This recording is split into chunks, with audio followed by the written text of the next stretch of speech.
તો પ્રધાનમંત્રી નરેન્દ્ર મોદી દિલ્હીથી 5 દેશના પ્રવાસે રવાના થઈ ચૂક્યા છે। પીએમ મોદી યુએઈના પ્રિન્સ સાથે ત્રિપક્ષીય બેઠક કરશે, જ્યારે PM Modi Norway, Italy, Netherland, સ્વીડનના પ્રવાસે છે। ઈંધણના વૈશ્વિક સંકટ મુદ્દે વિશ્વના નેતાઓ સાથે પણ તેઓ ચર્ચા કરશે।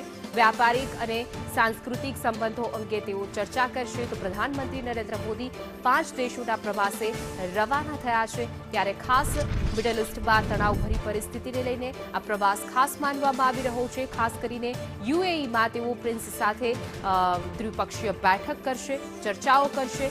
વધતા ઈંધણના ભાવ અને સંકટને લઈને પણ તેઓ વિશ્વના નેતાઓ સાથે ચર્ચા કરશે।